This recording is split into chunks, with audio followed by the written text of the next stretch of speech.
And just a minute, boys, I got the feed box noise. It says the great-grandfather was equipoised. I told you, Paul. Hello, racing fans, and welcome to another edition of Handicappers Corner, brought to you by the Derby Bar and Grill. I'm Mike Heads, and along with Drew Forster, we're going to go through the Sunday, April 21st races at Hastings Race Course. 8 races on tap. Drew, it should be a good day. Yeah, another good card on tap here. Our fourth day of racing this will be, and we've been off to a great start so far with the opening weekend, and Saturday's card looks very good, and on we go to Sunday. Okay, let's start with the first half of the Daily Double. Race number 1 at Hastings. Got a field of 6 $7,500 claimers to go 6 furlongs. Not a lot of speed on in here. I'm going to try the 4-horse Funny Face. The barn has been going well. Mel Snow. Funny Face has speed, good works. Always pull for our buddy Craven Sorensen. Absolutely. Loans, Funny Face. Yeah. And I think this horse is a strong wire-to-wire candidate. So let's go with the 4 Funny Face. Put the 5 Alberta Breeze in for second. Been running against some better horses throughout his brief career, but shows up for 7,500 now. A new outfit. Moves to the Mel Beverage barn. And put the 3 Stamp of Approval, making his Hastings debut. Been running down at Turf Paradise for Taylor Anderson, claimed from Robertino Diodoro. So I'm going to put him in for third. I went 4, 5, and 3, but definitely like the speedy Funny Face. I have the same horses. I put Stamp of Approval on top. That 9 for 28 mark just stands out at me. This horse wins 9 races out of 28 starts. He can run at the distance. He won at 6 furlongs, or 6.5. He won 2 at Turf Paradise this winter. Young trainer Taylor Anderson does a good job. I like Stamp of Approval a lot in here. Richard Hamill takes the call. As you mentioned, Funny Face is probably going to be the speed. That's why I took Stamp of Approval. I think he can sit just off and maybe run him down the lane. But Funny Face is going to be a whole lot to handle, going 6 furlongs. Mel Snow's had a lot of success with this horse in the past. And Alberta Breeze, the other one you mentioned, I have him in for third. Bit of a class drop for him. And another one's been running. Blaine Wright had him down in Golden Gate, so he comes up fit and ready. I got 3, 4, 5. On to the second, Fillies and Mares, 17-5, non-winners of 2, and I've gone to the Troy Taylor horse, Century Union. A lightly raced 4-year-old filly, only ran 6 times in her life. Half of those were either 1, 2. What I like about her is she only ran the once last year, but when she did, she come out of the box, ran allowance race, and ran a big race, just missed. So she can run fresh, and I like that about her. On the second spot, I put Danny's Chant, the Marianne Baumgartner trainee, a horse that's. She always seems to run into some tough horses. Yeah, always gets hooked on the head end. Yeah, she's a wire-to-wire candidate for sure. Another one that will like the advantage of the 6 furlongs over the 6.5. She might be able to sneak away with it with Frank Fuentes aboard. And the third spot, I put Clarice B, hard knocking mare out of the Frank Barabee barn. Enrique Gonzalez takes the call. Another one that's been running in those same kind of races as Danny's Chant with some decent horses. She fits this condition well. I have 3, 1, and 4. I'm going to go to the rail horse number 1, Danny's Chan. I think this horse gets the lead. Please catch me if you can. Tough to run down. Speed did well opening weekend. I think it'll continue to do well. As long as we're running 6 furlong races, Speed's going to do well. And Danny's Chan hopefully got enough out of those 2 halves and 2 5/8 works and is good to go. Frank Fuentes, I'm sure, will put her on the lead and just try and play catch me if you can. Come get me for the money. Yeah, I put the 6-horse Long Lorry in for second. I like this filly. I've picked her a few times, and she's running well for me, actually. Yeah. She's a pretty honest type that can sprint, can run long. She's got some versatility to her. If Danny's Chant can't last the entire 6 furlongs, I don't mind this filly's chances of running on. I love the 6 furlong move in 114 and change. So I'm going to put Long Lorry in the second spot. Put the 3 Century Union in for third as your top pick. Horse that ran well on her 1 start.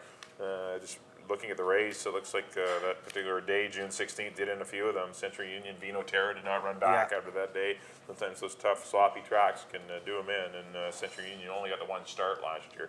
But 1, 6, and 3 for me. I like the speed in here, and I'm going to go to Danny's Chan. On to the third race. I got some maiden special weight here for fillies.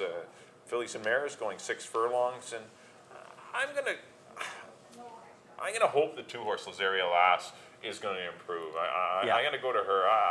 I don't think we saw the best of her, obviously, last year. I hope we didn't, because some of the form she was highly sought. She's well bred. She had run against the boys a couple of times. She's out of a top class Maryland Gara Lass. She's by Eddington. She's definitely bred to be a very nice distance horse. But I think with the work tabs has been good. this is only a six horses signed on here. I think she's going to get a pretty good trip. Maybe the 5 Willamette and the 6 Miss Derrick go at it, and I think Lazaria Lass, more mature this year perhaps, and I haven't seen her breeze in the morning, but I just like the mare, and I know there was more there than what we saw last season. So I'm going to try her to win it. I think the price will be right as well. Put the 5 Willamette in for second. That's kind of the obvious choice. Run third in the Futurity, and just a good, honest 2-year-old last year. And I put the 6 Miss Derrick claim for $75,000 by the Copper Water Thoroughbred Company, kind of a new owner. Welcome them to the business. Saddling up with Craig McPherson, and looks like this horse is pretty live here. They're spending good money and bringing horses up here, and we certainly appreciate that. So nice to see some new owners in the business. So I went 2, 5, and 6, but I went to Lazaria Lass. I took one. I'm all over Troy Taylor this weekend. I took Hollywood Miss, another one I know that they think a lot of. She's out of the Great Mare Masqueretta, who's had Ukashata. She had Hello Frankie, who broke his maiden for $80,000 at Santa Anita. The mare seems to throw a lot of runners. I know they're high on this mare, and I think that this filly, I should say, and I think that info. I got inside info. She's only 3 works. She's a runner. Probably yes, a Pegasus. yes, yeah. She was a Pegasus. She's been training for some time. Fitness will not be an issue with her. I like Hollywood Miss to go get all the money. Yep. I put Miss Derrick in for second. Obviously, going to be one of the going to be a short price. Craig McPherson has a lot of nice horses this year. She could well be one of them. A lot of people picking Craig McPherson to finally overtake Troy Taylor as the leading trainer this year. He's got it could definitely happen. I could see it. He's got a strong barn this year, and Miss Derrick fits in nicely into that mix. And the third, I put Lazaria Lass, as you mentioned. Great mare, great family. Yeah. And obviously just didn't have it at 2. Tough trips. This horse had some tough trips. She kind of was over racing at the wrong time in races. Just kind of immature. Yeah, she was. Maybe at 3, she's going to get it all together. Exactly. That's what I'm hoping. By the work tab, it looks like she's rounding into the right, going the right way. So I have her in for third. I have 3, 6, and 2. On to the fourth. 3-year-olds for $15,000, and I went to the 2 We Can Be Heroes out of the Nancy Betts barn. A horse who's had quite a bit of season. He run 9 times. He was running in the winter in Phoenix. They thought enough of him to run in the Turf Paradise Derby. That didn't fare so well, but was looking quite good going into that race. Strung together a couple wins. Seemed to be climbing the ladder. Ran a third last time for 12.5, and shows up here fit and ready. Richard Hamill takes the call. The second spot, I have After Court, a lightly raced horse that Craig McPherson had last year. He shows up in the Frankie Barrowby barn. Craig thought enough of him last year to be running him in stakes. So 3-year-olds for 15, he should fit pretty tidy into there. Apprentice Marlowe Dunn, who had a couple wins on opening weekend, she takes the call. And in the third spot, I put another Turf Paradise invader, Got Him, owned by local owner Jeff Sangara. They had him over at Santa Anita. That seemed to be a little bit too much for him. They sent him to Turf Paradise, ran a really good race, his maiden race, and crushed. And then just seemed to have a bit of a weird trip in the second race. He kind of didn't break great and kind of had some problems in there. I don't think that, I'm going to kind of throw that race out and say he's got a shot in here. He gets Aaron Grider for Steve Henson, who obviously off to a great opening weekend. So I put Got Him in for third. I got 2, 4, 3. Yeah, I got the same 3 horses. I pretty much see it the same. I like the 2 We Can Be Heroes. That's the horse to beat. This horse ran into a really nice horse called Bodaway. That was about his 5th win in a row, Bodaway. He came back and won for like $30,000 or an option on winners and one other than. So he got beat by a pretty good one. He got hooked on the pace, 44 flat, and I thought he did well to hang on for third, but. There is other pace in here, and that's why I put the 3-horse Got Him, who also exits the same race. Might get a great favorable pace scenario, because it looks like we got 5 horses in here and want to be near the lead, and Got Him will be the one that tags him late, maybe. And so I put him in the second spot.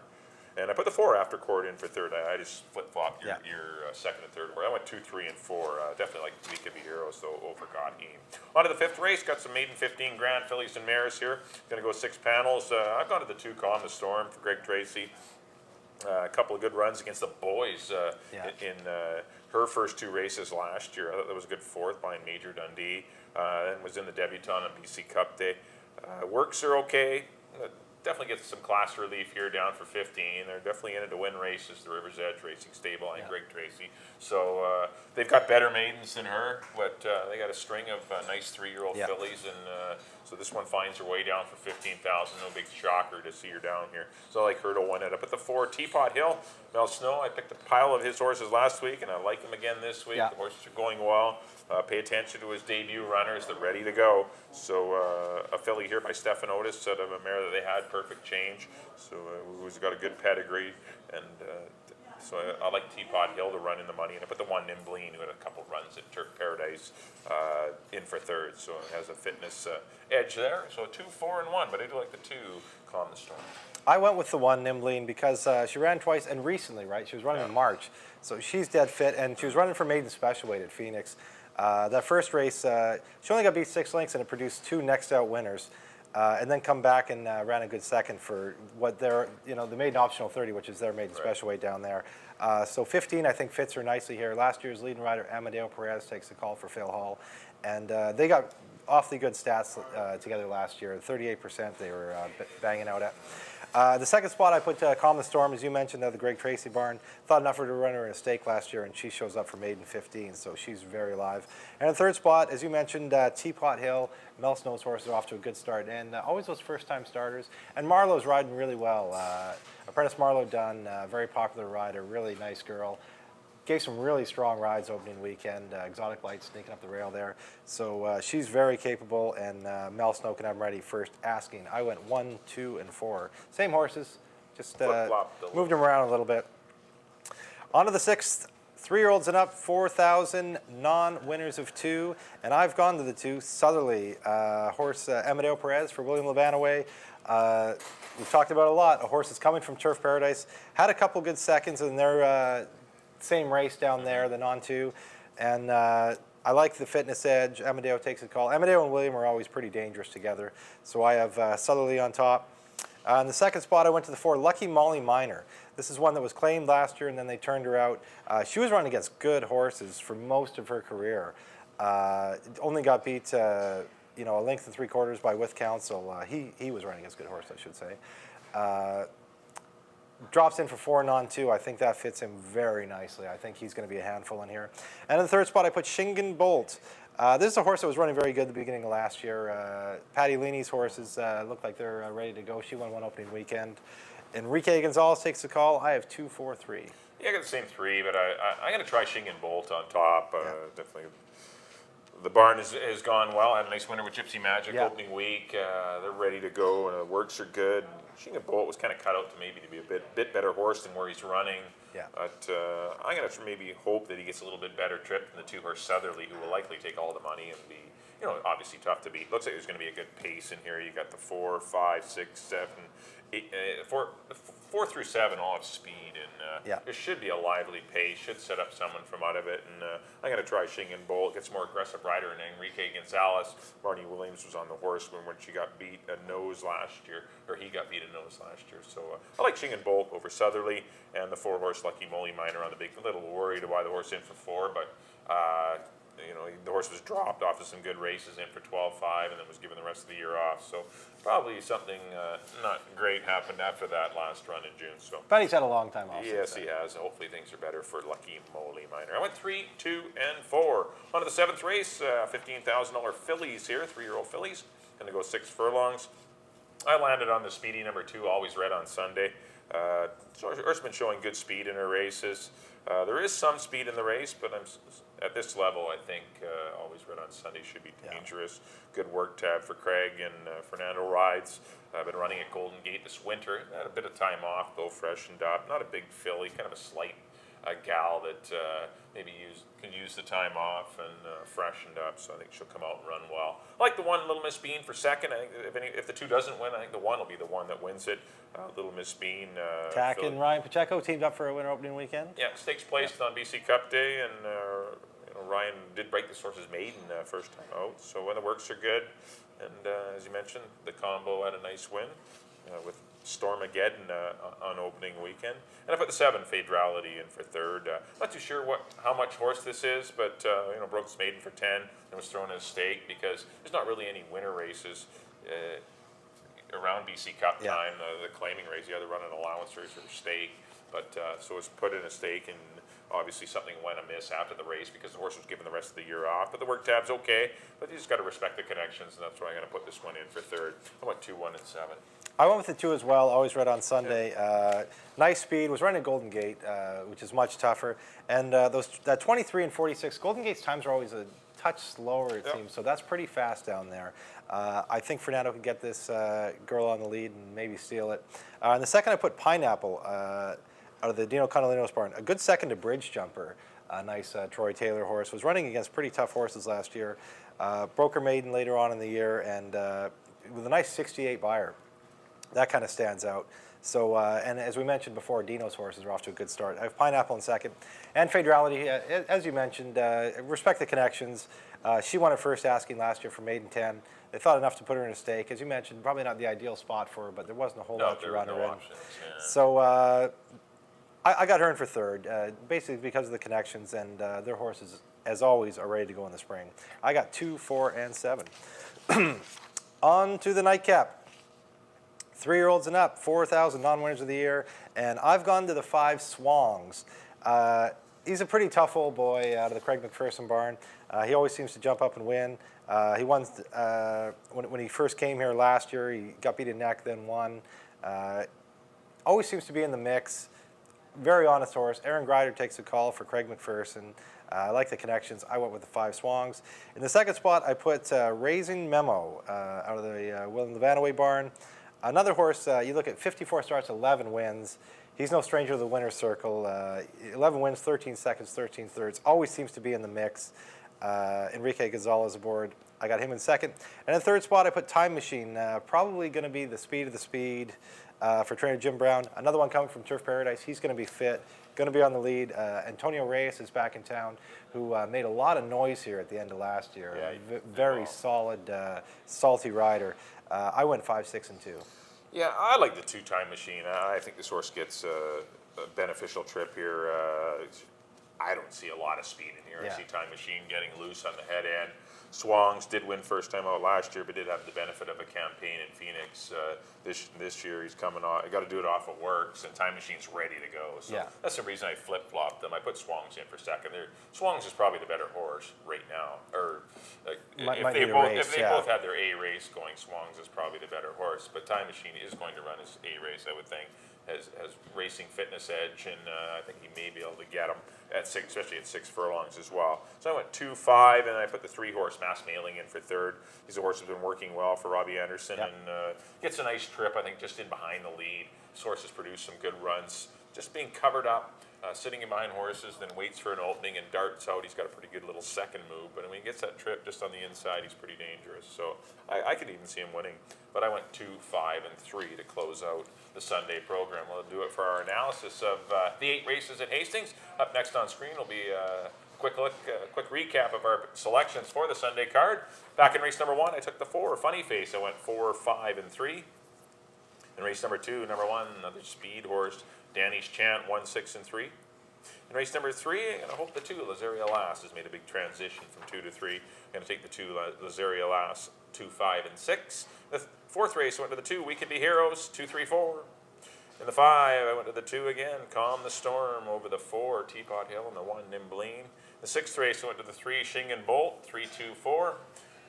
In the 7th race, number 2, Always Red on Sunday, over the 1, Little Miss Bean, 2, 1, 7. And in the 8th and final, number 2, the Speedy Time Machine, over the 5 Swangs. I went 2, 5, and 3. And I'm up next on my picks. In the first, I went to number 3, Stamp of Approval, over the 4 and the 5. In the second, I went to the 3 again, Century Union, over the 1 and the 4. In the third, number 3 again, the pick 3, all 3s, Hollywood Myths, over the 6 and the 2. In the fourth, I went to the 2, We Can Be Heroes, over the 4 and the 3. The fifth, number 1, Nimbleen, over the 2 and the 4. In the 6th race, I went to the 2, Southerly, over the 4 and the 3. In the 7th, I agree with Mike on number 2, Always Red on Sunday, over the 4 and the 7. And in the nightcap, I went to the 5, Swangs, over the 6 and the 2. Well, once again, thanks everyone for joining us here on Handicappers Corner. Hopefully, we've given you some insight and hopefully get you a little wiser for your wagers this weekend. We need you winning money. We need repeat. We need people. We need that churn. We need people winning races, cashing tickets. Repeat customers. We need people. We don't want that voucher to go from 20 to Zippo. We need it to at least hang in there for a while, and hopefully our selections. At least last you the day. At least, yeah, that'd be cool. But hopefully you do well on the Sunday card. On behalf of Drew, I've been Mike. Once again, thanks for joining us here in Handicappers Corner from the Derby Bar and Grill, and we'll see you next time. He wins it by a half, according to this here in the Telegraph. For a beer I'll fight, I hear his foot's all right. Of course it all depends if he ran last night. I know it's Valentine's, the morning works.